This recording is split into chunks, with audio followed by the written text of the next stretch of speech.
This stone was the key to unlocking a mystery thousands of years old.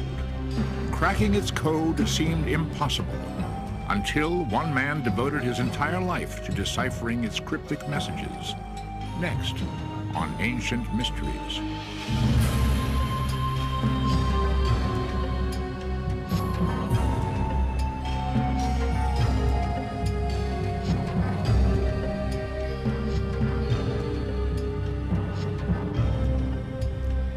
The British Museum in London is filled with many remarkable antiquities from ancient Egypt.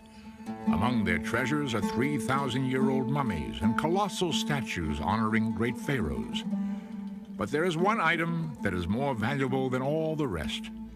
At the entrance to their Egyptian collection is a large stone tablet, one that could be overlooked if not for its conspicuous and prominent position.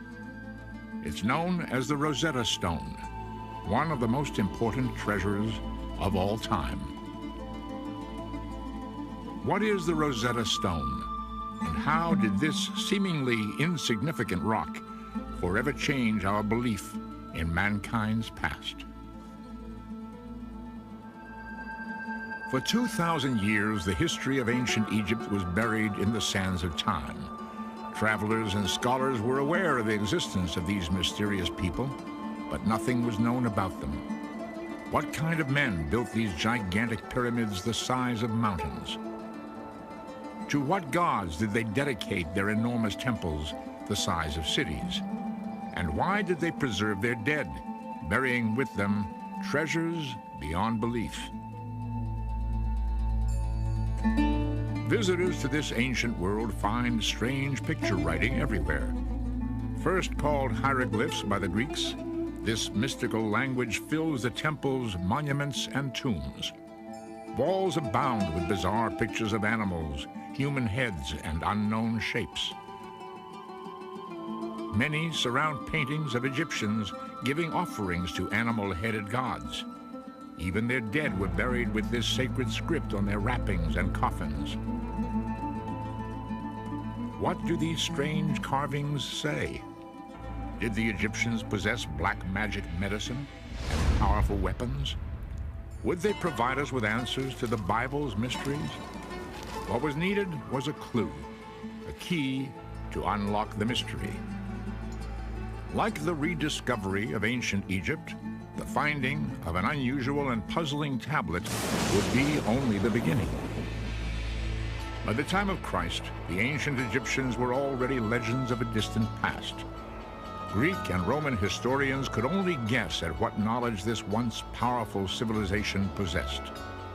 As the centuries passed and Europe had its Renaissance, ancient Egypt remained silent, waiting for its own rebirth. It took one of the most powerful men of all time to awaken Egypt from its sleep, a man whose leadership in battle was matched only by his passion for history.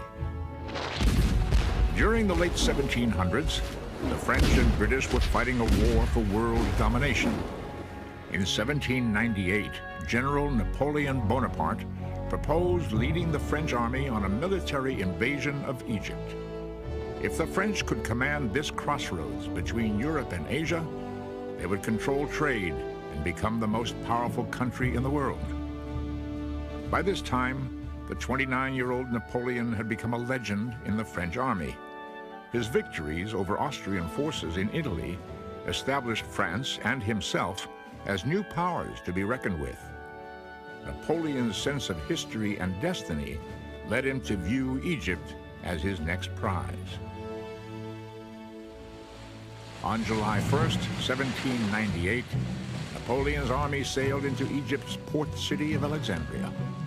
In addition to 38,000 soldiers, 167 of France's top scientists and scholars were on board. Rarely have military expeditions had academic interests as well. What was Napoleon's plan? Why was he fascinated with ancient Egypt? Like Alexander the Great, did Napoleon believe his destiny was to annex Egypt on his way towards conquering the world?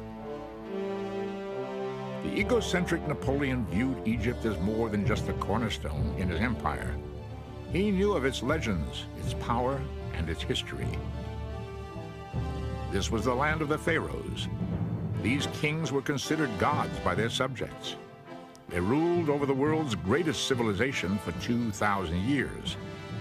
Napoleon was determined to learn their secrets.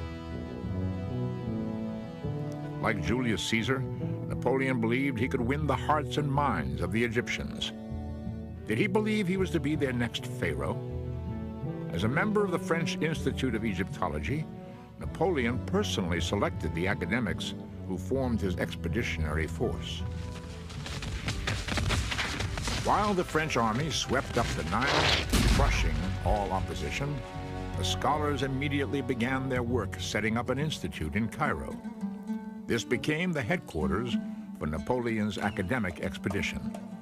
They scattered across Egypt, exploring tombs, climbing monuments, studying, sketching, and painting everything in sight. The wealth of information was unbelievable. Napoleon demanded to be constantly informed. If any answers to their mysteries were uncovered, he wanted to know immediately. While Napoleon's men were busy annexing both Egypt's land and antiquities, England would not stand idly by. Within weeks, the British Navy attacked the French, destroying their ships and laying a 2-year-long siege on Napoleon's men. Napoleon himself eventually snuck past the blockade and back to France. His hopes for ruling the world were dashed. As the abandoned French army fought to stay alive, the scientists and scholars were giving birth to modern Egyptology. Racing against their inevitable removal by the British, they stepped up their efforts to copy and analyze as much as possible. The answers to these dormant mysteries had to be found. Ironically, it was neither a scientist nor a scholar, but a soldier who made the most important discovery of all. In mid-July 1799, as the long siege wore on, the French continued bolstering their defenses. Situated along the Nile as it enters the Mediterranean Sea is a town called Rosetta. In order to rebuild the town's old Arabic fort, men under the command of Lieutenant Pierre Bouchard started to reconstruct the walls. Arabs commonly took material from ancient temples and used them in their own buildings. Unnoticed in these walls, buried since the time of the pharaohs, was a large stone tablet. While the soldiers tore down the fort's walls, the tablet was stumbled upon. Immediately, the soldiers noticed something strange and potentially valuable. Carved on this dusty stone were 3 types of writing: Greek, a common Egyptian script called demonic, and hieroglyphs. The stone was a kind of magical discovery, and I think it is a piece of extraordinary luck that whoever was there had the perspicacity and the interest to say, gosh, you know, what have we got here? Could be important, key to the hieroglyphs. One can imagine that a less well-informed officer might have said, oh, no, it's just an old stone, build it into the fort. People have often said, you know, thank God it was a French officer, not a British officer, because, you know, they were perhaps a little more intellectually minded. Dubbed the Rosetta Stone, it measured 3 feet 9 inches high and 2 feet 4 inches wide. It weighed nearly 1,500 pounds. French General Jacques Menu ordered it sent to the Institute in Cairo to have the Greek translated. What did it say? Could the Greek be used to translate hieroglyphs? The discovery caused an immediate sensation. The Greek language was understood, so scholars quickly translated the text. It was a decree honoring a Greek pharaoh, Ptolemy V, on his 1-year anniversary. In exchange for services rendered by him benefiting Egypt, plaques were to be placed in temples throughout the land. It was known the Greeks had ruled Egypt from 300 BC until the decades before Christ. How did this tablet survive for over 1,800 years. Did others exist? The actual wording seemed unimportant until the last line was read. This decree shall be inscribed on a stela of hard stone in sacred and native and Greek characters. All three scripts said the same thing. The news spread quickly back to Europe. This stone offers great interest for the study of hieroglyphic characters. Perhaps it will even give us the key at last. Courrier de l'Égypte, August 1799. The Rosetta Stone would not stay in French hands long. The British siege was soon to tighten, forcing the French to surrender. How did a French general try to hide the stone and prevent the British from taking possession? During negotiations, English military officers demanded the stone. Did they believe that translated hieroglyphs would reveal military secrets? Would this stone be the voice to end ancient Egypt's long silence?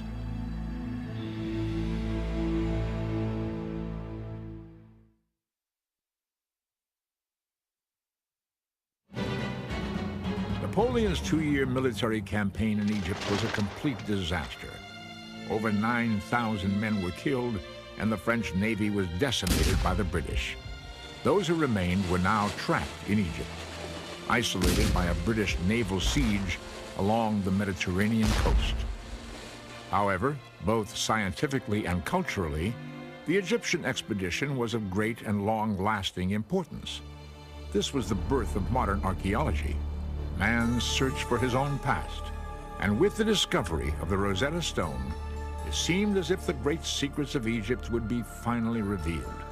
The door was now poised to be opened onto this long, silent land of magic and mystery. The looming deciphering of the hieroglyphs was keenly watched by both the French and English military. French officers in Egypt knew firsthand the power and glory of the ancient Egyptians. The indisputable evidence was before their eyes. The pyramids and temples were obviously built by a great and advanced civilization. If the Rosetta Stone could be used to translate their language, might Egypt's former glory be resurrected and become that of France? How quickly could the French decipher the stone and thus read the hieroglyphs? Would the code be cracked before the British forced their surrender? Under military orders, scholars at the Institute raced to complete the deciphering. The Rosetta Stone had 3 texts written on it, each in a different script. Reading top to bottom, they were hieroglyphs, demonic, and Greek. The Greek section told of the tablet having the same information written in all 3. While Greek was easily understood, several obstacles stood in the way of using it to translate the 2 Egyptian scripts. First and foremost, nobody had been able to speak or read either Egyptian language for almost 2,000 years. The French had no idea as to what any of the Egyptian symbols or words meant. Were the signs phonetic, like an alphabet, or were they pictorial, like Chinese character writing? Without any clues, they had to start from scratch. A second hurdle was that the stone was broken at the top and sides. The hieroglyphic section at the top was the most damaged. Only 14 lines of text existed.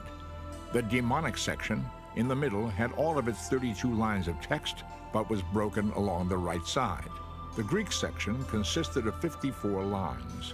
The frustrated French had no way of knowing which words or lines of text matched up with which Greek words. As it turned out, time was not on their side. In August 1801, 2 years after the discovery of the Rosetta Stone, the English ended their siege, attacking and forcing the French to surrender Egypt.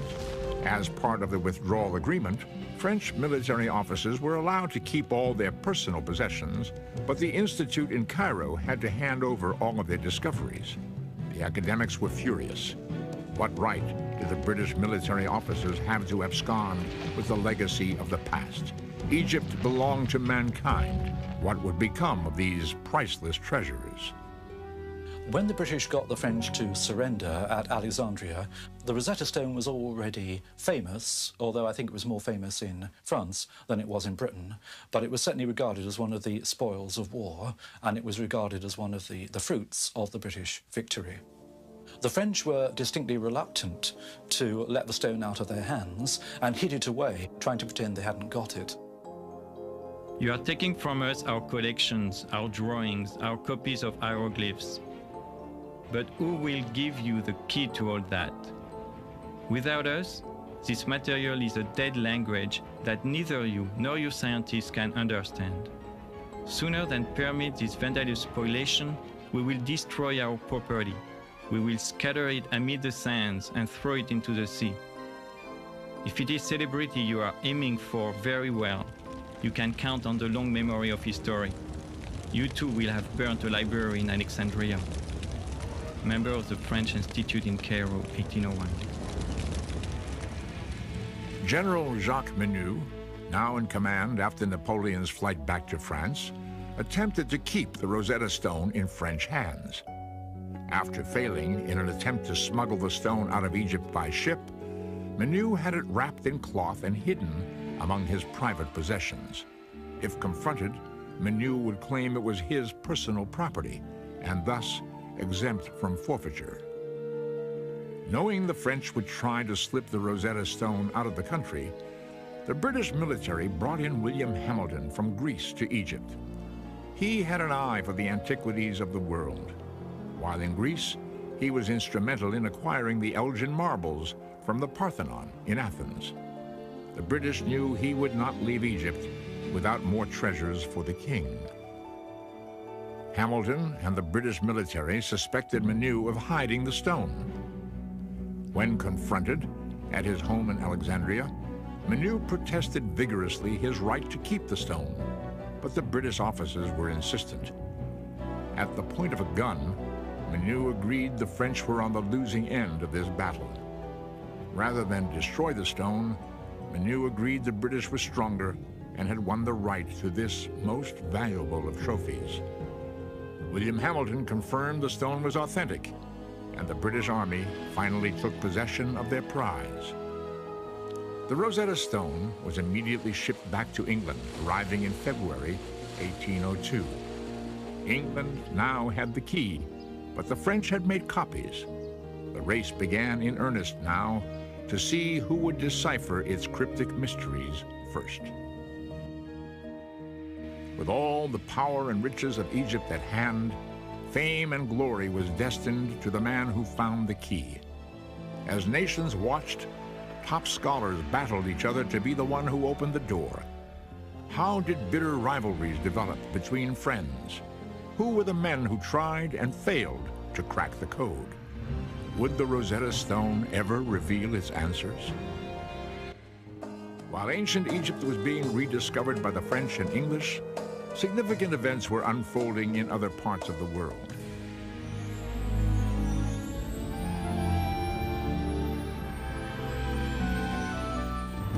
The United States of America doubled its size by signing the Louisiana Purchase in 1803. Captains Lewis and Clark would soon lead a 2-year expedition across this uncharted land. Thomas Elgin captured the public's imagination when he arranged to take sculptures from the Parthenon in Greece and have them shipped to England. And in China, after nearly 4,000 years of rule, the dynastic era was nearing its end. The Manchu dynasty would be its last. At the beginning of the 1800s, reports from newly explored parts of the world amazed the European and American public. No discovery was too incredible. Anything seemed possible. As news of Egypt's wealth of wonders began to circulate, the fascination for all things Egyptian became insatiable. There was a feeling that the hieroglyphs contained secrets about the gods, the universe, astronomy, that were simply not known to ordinary people. There was curiosity right from the start because the things are so obvious and so pictorial. And above all, because they've been associated with the temples, the priesthood, there was a feeling that they had to contain mysteries. that hieroglyphs weren't just ordinary writing, that there you had a civilization that if only you could crack the mystery, would tell us things that nobody had ever thought of.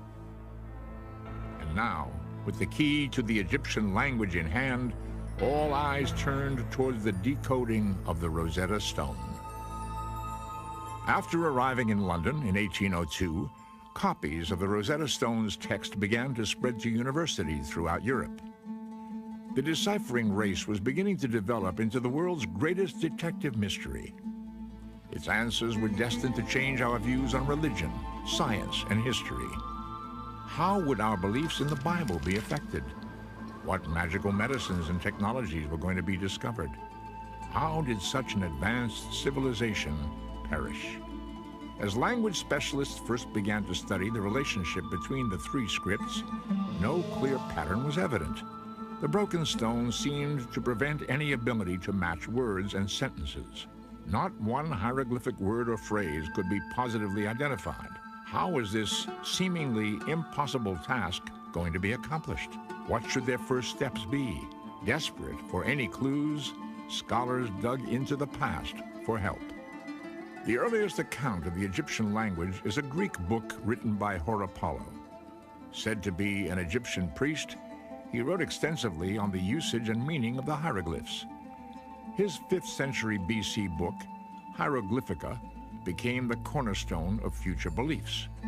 Horapollo wrote of 189 different hieroglyphic signs. With each one, he detailed their description and mythological meaning. While he discussed specifics on individual signs, Horapollo never combined them to form sentences or paragraphs. While many of his findings were correct, his work also contained errors. Horapollo tells us things that actually are true, but he tells us things for quite the wrong reason. So he says, for example, that in Egyptian hieroglyphs, the word for mother is written with a vulture. That happens to be true. But he then explains that in nature, there are no male vultures. All vultures are female. And there's a great mystery here.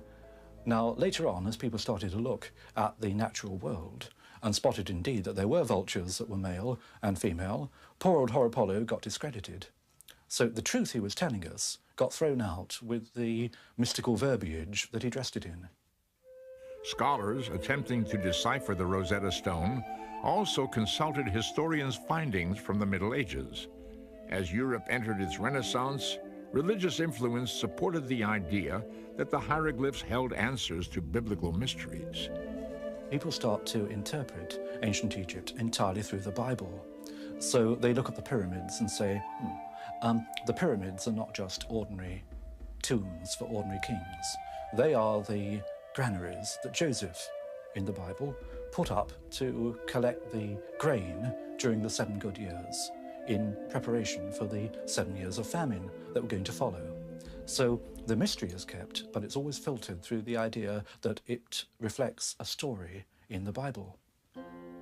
Scholars also reviewed the work of German mathematics professor Athanasius Kircher. He became the recognized authority on hieroglyphs during the mid-1600s.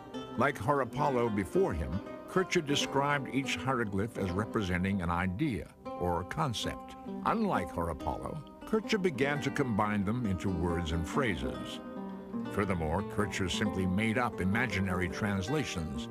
His fanciful readings led even the Pope to believe he could actually read the Egyptian language. Over a century later, at the time of Napoleon's expedition, Kircher's studies were still widely held as true. What the first scholars attempting to decipher the Rosetta Stone found in past fact and fiction was the commonly held belief that hieroglyphs were pictorial, similar to Oriental character writing. Each hieroglyph represented a word or idea. It wasn't until these past theories were abandoned that the Rosetta Stone would finally reveal its clues. In 1802, Sylvestre de Sacy of France and Johann Ackerblad of Sweden were the first to throw out the ideas of the past and try a fresh approach. They looked at Egyptian hieroglyphs and said, other civilizations write in perfectly normal ways. I don't see why the Egyptians have to be different. They looked also at other documents from Egypt, not simply temples and obelisks and hieroglyphs, but things on papyrus, paper documents. And they said rightly, look, the Egyptians had perfectly good ways of writing perfectly ordinary, everyday letters. Maybe all of their writing system is rational after all. Disasi and Ackerblad followed the premise that the demonic language used a Western system of writing. They took a number of recurring Greek words, including pronouns he or his, and the word Greek. They then searched the demonic text for words which repeated in roughly the same locations. They verified that wherever these words occurred in Greek, they appeared in a similar pattern in the demonic. What these pioneers did was to begin to prove that the script was not just a symbolic script, that there were signs that meant individual letters, stood for individual letters. You no longer looked at it as something esoteric and full of hidden meaning. Although their first step at translating the demonic text was somewhat promising, Disasi and Ackerblad gave up, having failed to crack the hieroglyphic code. 3 years after the Rosetta Stone's discovery, opening the window onto Egypt's secrets was proving to be far more complex than anyone had thought. The greatest minds of Europe were beginning to think the mysteries of Egypt would stay hidden forever. Following Disasi and Ackerblad's attempt, more than a decade passed without any further serious efforts. Although the public's fascination with ancient Egypt continued to grow, the Rosetta Stone was all but forgotten. For those thinking of trying to decipher the hieroglyphs, the failure of Disasi and Ackerblad proved an intimidating legacy. There was a feeling, as with most decipherments, that it's a big prize but also a big risk. You could end up covering yourself with glory, and you could end up making a really big fool of yourself. Now, scholars are by temperament rather cautious, and it takes a certain kind of person to say, I don't care if I make a fool of myself, I'm going to have a go at this. Up next, the race heats up again as a wealthy scientist from England battles a young, obsessed French scholar to find the key. Meet the British genius who decided to spend his summer vacation decoding the Rosetta Stone. How did he become the first to read the hieroglyphs? Also, discover the legend surrounding a sorcerer's prediction that a small-town boy would be the one to bring light to the past.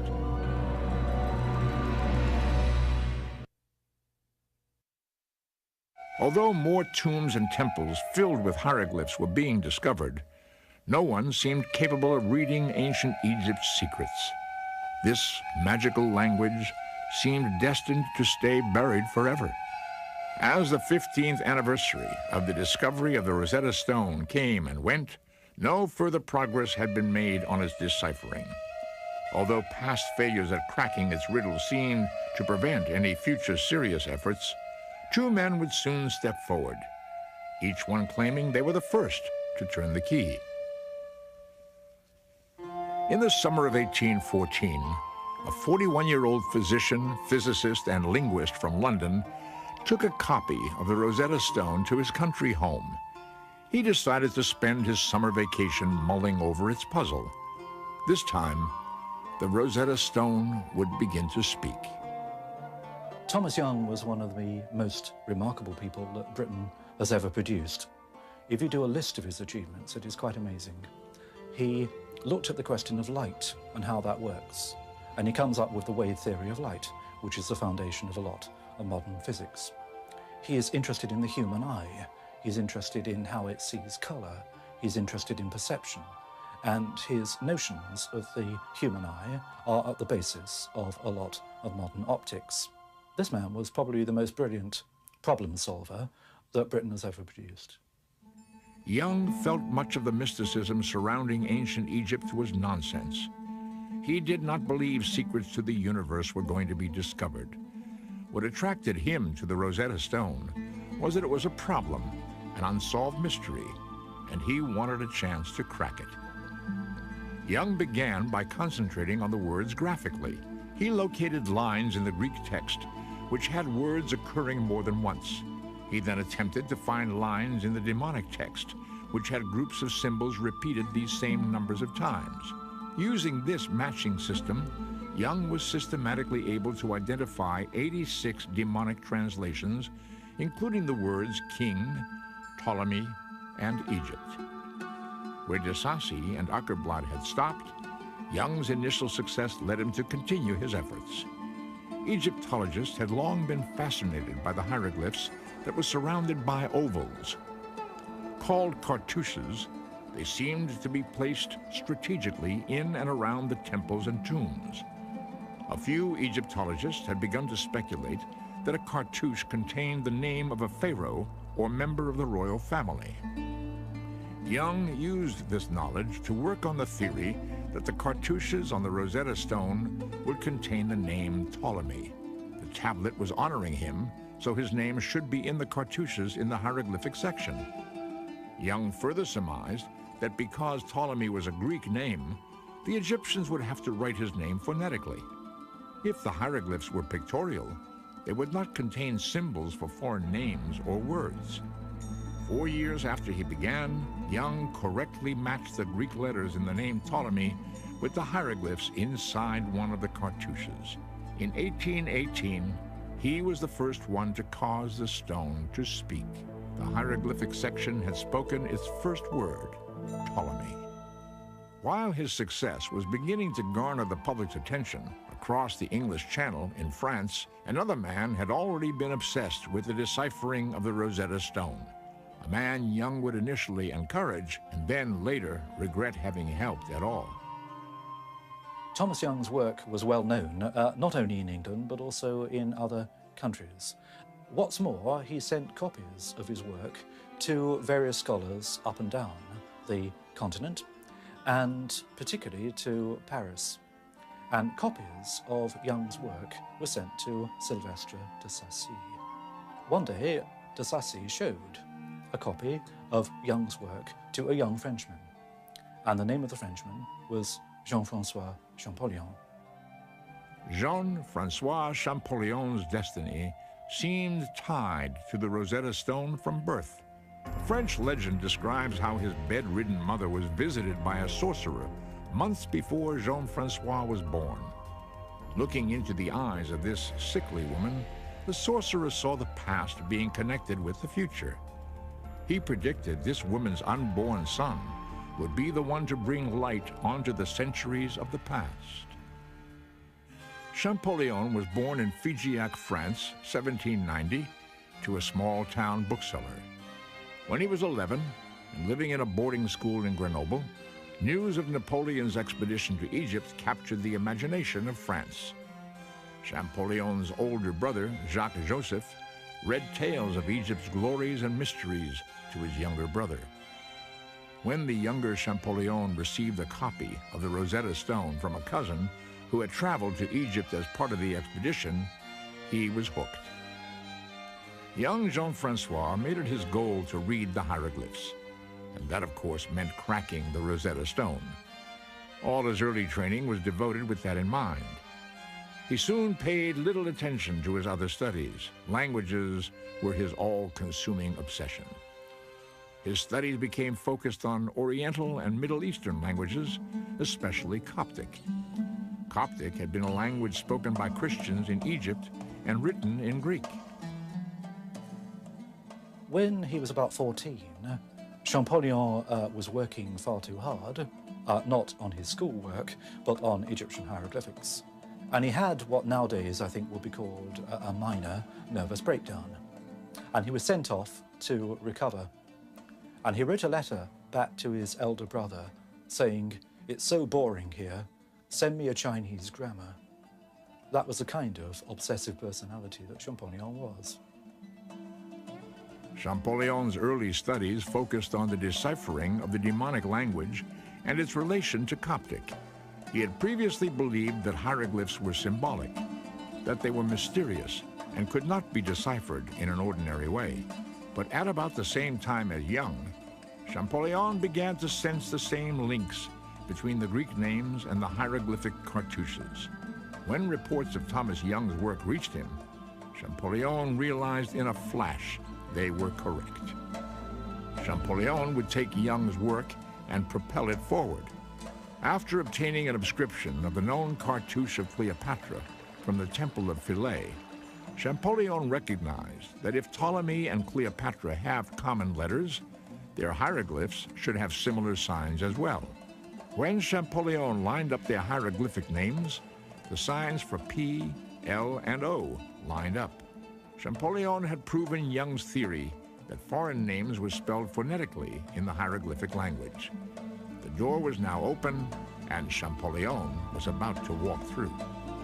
Champollion realized that Young was right, that you could show that hieroglyphs could write the names of the Greek rulers of Egypt. But that was one thing. It may be that that was simply a way used in later times to write foreign names. The question was whether hieroglyphs went back in the same way into earlier periods. Champollion took a look at a copy of an inscription from the great temple of Karnak.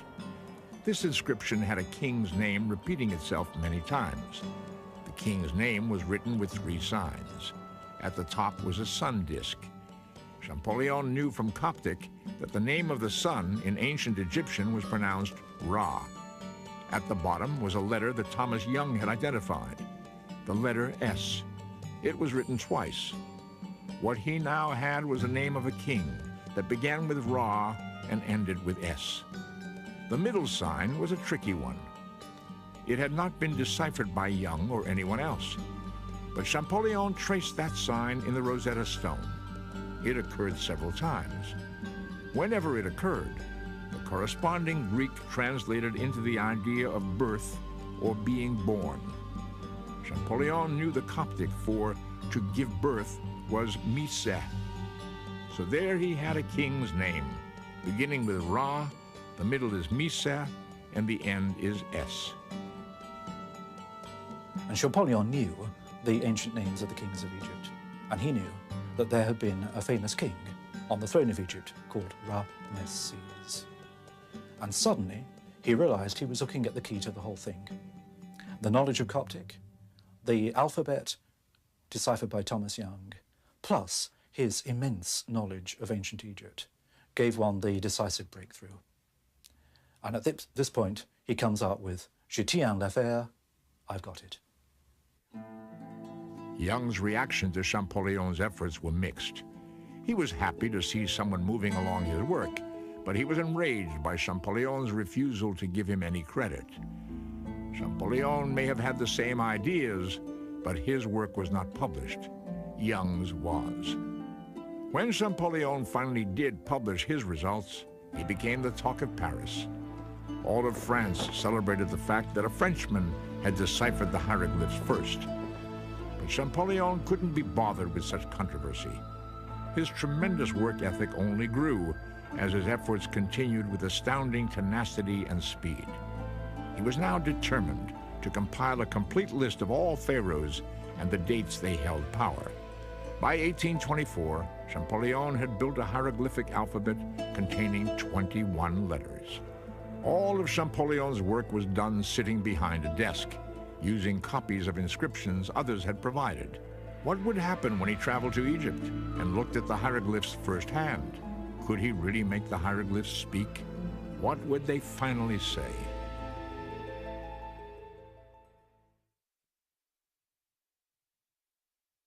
The door was beginning to open into Egypt's past. The Rosetta Stone was finally proving to be the key to unlocking the hieroglyphs. But what did they say? What secrets and mysteries would be revealed? The announcement of Jean-François Champollion's discovery brought him much acclaim in France. The French Academy had previously considered him a crazy obsessive, working away in his room and getting nowhere. But now, suddenly, he was a national hero. The French government asked Champollion to arrange the purchase of British Egyptologist Henry Salt's extensive collection. After its incorporation into the Louvre Museum in 1827, Champollion was appointed the museum's first curator of Egyptian antiquities.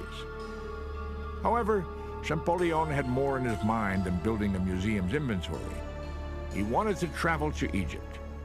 In 1828, with help from the Museum of Turin in Italy, Champollion organized an expedition to travel up the Nile River. This was the largest scientific effort to Egypt since Napoleon. It was his first exposure, and an absolute stunning exposure to the monuments of Egypt. And of course, he ran around them like a wild thing, identifying cartouches. This was one thing that was obsessing them at the time, trying to establish the dates of monuments and the order of kings, because they had no true framework for Egyptian history that they could base on the evidence from the monuments. Champollyon's trip proved beyond a doubt his methods were accurate. He was able to read the ancient Egyptians' language off the temple walls themselves. His efforts in translating the hieroglyphs are credited with single-handedly creating the science of Egyptology. Egypt was no longer the land of silence. It was now speaking to us from the past. The names of pharaohs such as Ramesses and Tutmosis were legendary, but now their faces could be identified. We now knew when they ruled and in which temples they prayed. Upon returning to Paris, Champollion continued his work. He now had enough material to write the definitive history of Egypt.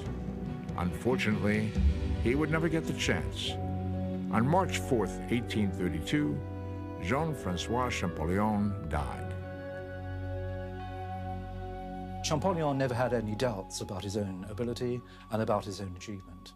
And although he died at the age of 42, towards the end of his life, it was realized what he had done. And the French, quite rightly, created a professorship of Egyptology for him, the first anywhere in the world. So he died knowing that his achievement had been recognized. A lot of Champollion's work was left after his death, and the elder brother collected it, published it as a memorial to the genius in the family. Where Champollion had focused on the pharaonic history of Egypt, others began to use his tools to study the demonic and hieroglyphic languages. The amount of written material on walls and on papyrus scrolls was tremendous. As the years went by, the social, political, economic history of the ancient Egyptians began to be understood. But it was the personal written records that surprised most people. We learned that by looking at the ancient Egyptians, we were looking at ourselves. Slowly, it became clear that the Egyptians were like the rest of us. They wrote letters to the bank manager. They wrote letters to the local tax official. They wrote letters to each other about various normal aspects of normal lives. They had literature, just like ours, not very different. The Rosetta Stone brought back to life the history of both ancient Egypt and of mankind itself. Although the Rosetta Stone has been deciphered now for more than 170 years, we're still only scratching the surface of what mysteries are buried. From the spectacular treasures found in the tomb of King Tutankhamun in 1922, to the uncovering of the tomb of the sons of Ramesses the Great in 1995, ancient Egypt is still providing new and amazing discoveries. The Rosetta Stone is a milestone between a period when all we knew about our own origins was in the Bible or in the writings of the Greeks and the Romans. After the Rosetta Stone, we start to look at ancient history speaking for itself. It starts to say, where have we come from? Where have the ideas come from? What are our roots? And the Rosetta Stone is a way of bringing us face to face with our own identity. And now, through the extraordinary efforts of men like Napoleon Bonaparte, Thomas Young, and Jean-Francois Champollion, the riddle of the Rosetta Stone has been solved. The language and mysteries of the ancient Egyptians can now be understood.